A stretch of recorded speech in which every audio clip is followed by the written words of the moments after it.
Hello students.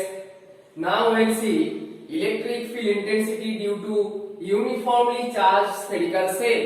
Okay. This is another application of Gauss theorem. Okay. So this is a uniformly charged cell. Cell means what? Like a football. Okay. Only the outer surface has some material, and inside that spherical cell there is no matter. No matter means inside the spherical cell there will be no charge. Okay, charge will only lie on the surface only. Okay, so in this case charge will lie only on the surface. So I am taking an amount of q charge and the nature is positive. I am taking, and it is uniformly charged means in the sphere there is a surface, one curved surface. So the charge will be distributed throughout the surface.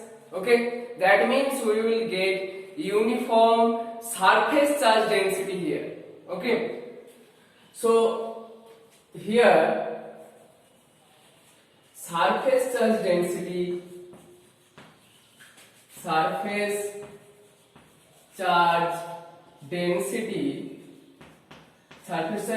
means denoted by sigma. Okay, sigma is constant. Okay, so surface charge density here constant. So here we will find the electric field intensity at three different points. Okay, so situation 1 will be outside of the cell, situation 2 on the cell, and situation 3 inside the cell. So first I am doing first one outside the cell. So suppose at a distance small r, I want to find the electric field intensity at point P, and the radius of the cell I am taking capital R. Okay, so our first work is to draw the Gaussian surface. The Gaussian surface means it will be symmetric around the charge distribution. Okay, so symmetric, so it will be look like this. It will be a sphere around that spherical cell. Okay, so this is a Gaussian surface. This one is what? Gaussian surface. Okay, now we will draw a small surface area. Okay, the direction of this surface area will be perpendicular outward normal, so ds, and as it is positively charged, so electric field line will also pass normally through the surface, Gaussian surface, so E will also be perpendicular. Okay, now all the points on the Gaussian surface is at same distance. Okay, so E will be constant because R is same, so E will be constant. So now we will use the Gaussian expression. So using Gauss theorem,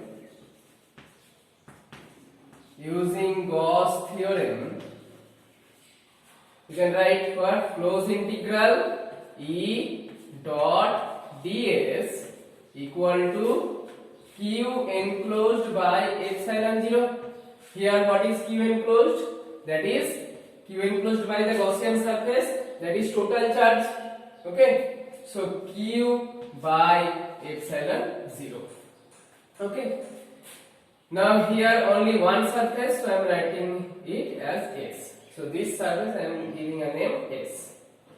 So E dot ds again dot product, and E and ds both are in the same direction, so theta is 0 degree. So closed integral S E ds cos 0 degree equal to q by epsilon 0.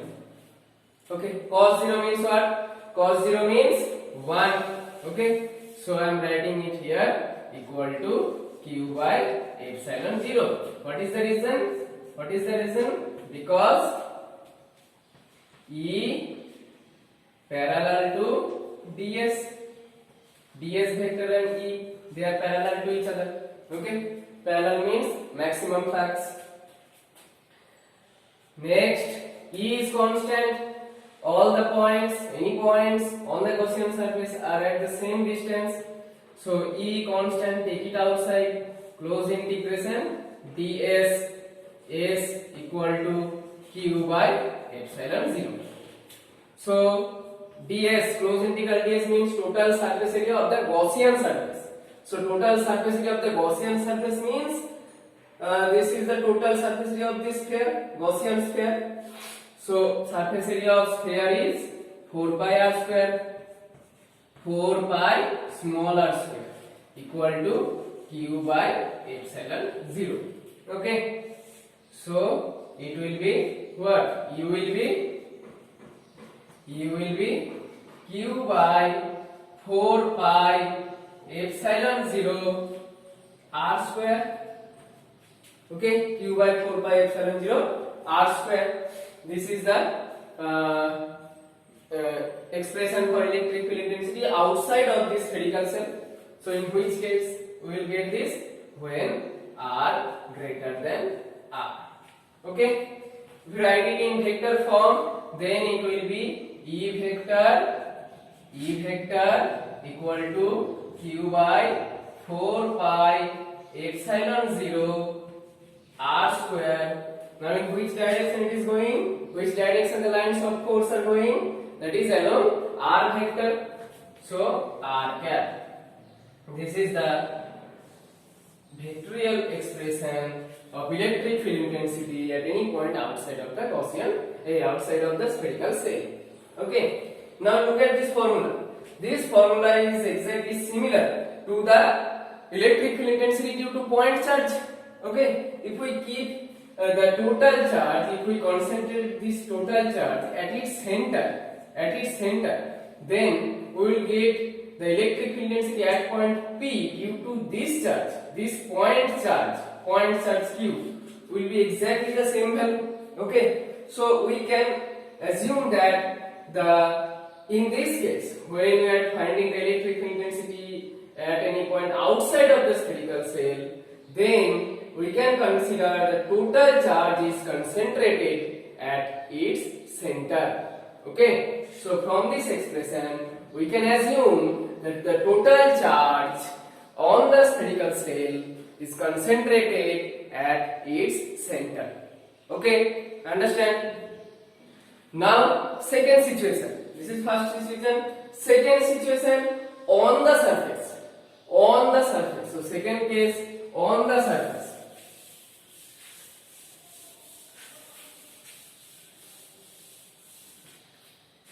So I am writing it there. So in the first case I got E equal to q by 4 pi epsilon 0 r square r cap when r greater than r.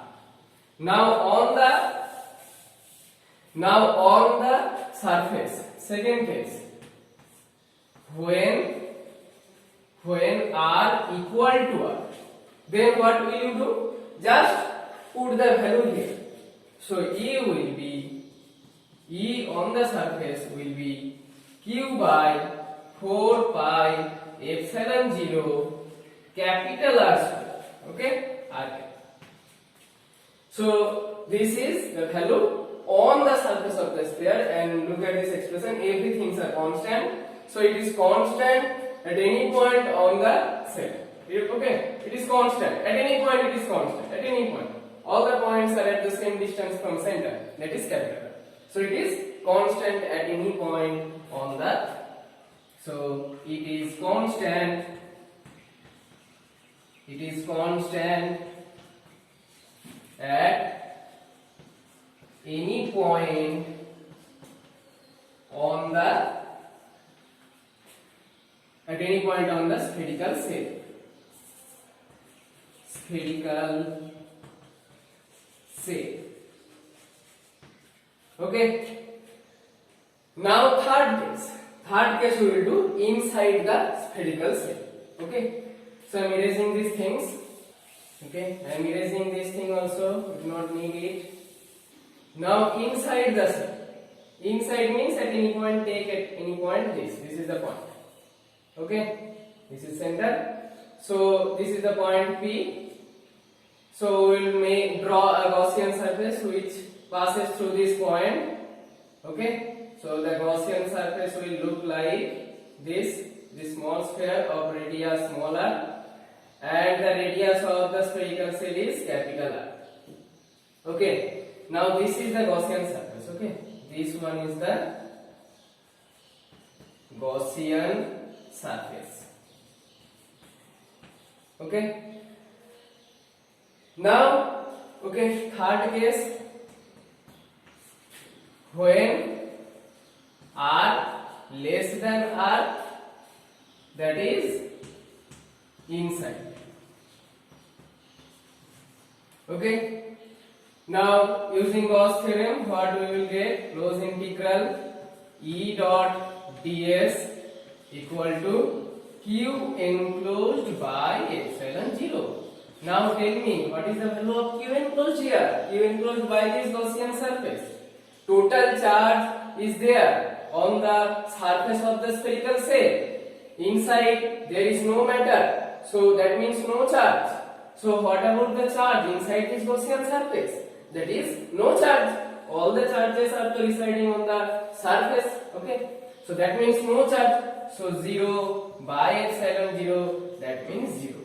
So from this thing we can tell that E will be 0 inside the spherical shell. So E equal to 0 when R less than capital R. Okay. So these are the three values: outside, on the surface, and inside. Okay. So I am writing these three things together. Then we will draw the graph. So now I am writing the three expressions of electric field outside, on the surface, and inside together. Then we will draw the graph. Okay. So E equal to Q by 4 pi epsilon 0 r square r cap when r greater than capital. Okay. Equal to Q by 4 pi epsilon 0 capital R square r cap when r equal to 1. And third case, 0 when r less than r. Okay. Now we'll draw the graph between E and R. Okay. We'll draw the graph between E and R. Inside there is 0. No variation with distance. Inside at any point it is 0. On the surface it is constant, and outside it is inversely proportional to square of the distance. Okay. So I am drawing the graph here. Again, when you will draw the graph, you will give the units properly. So this is E unit Newton per Coulomb, and this is distance meter, always SI unit. Okay. Now I am drawing the sphere whose center will lie on this axis. Okay. So I am drawing that sphere. So this is the sphere whose center is lying on the y-axis or on the electric field intensity axis. Okay, this is origin. So origin and center will lie in the same line. Now this is the radius. Okay, r. So dot dot dot dot. This is the radius. This region is inside the spherical shell. That means small r equal to capital R here. Okay. Now inside the spherical shell there is no electric field. No electric field means it is this. Okay. No electric field. Then at r equal to r, when we reach on the surface we will get this amount of electric field. So suppose this is this point. This represented by this point. Okay. This point represents what? E equal to Q by 4 pi epsilon 0 capital R square. Okay. Then what will happen? Outside E proportional to 1 by R square. So again E proportional to 1 by R square means like this. So E proportional to 1 by r square. Okay, so inside 0 on the surface this, and outside E proportional to 1 by r square. This is the graph. These are the three values, and this is the respective graph. Okay, understand all the steps, understand the graph, how to draw. Okay, fine.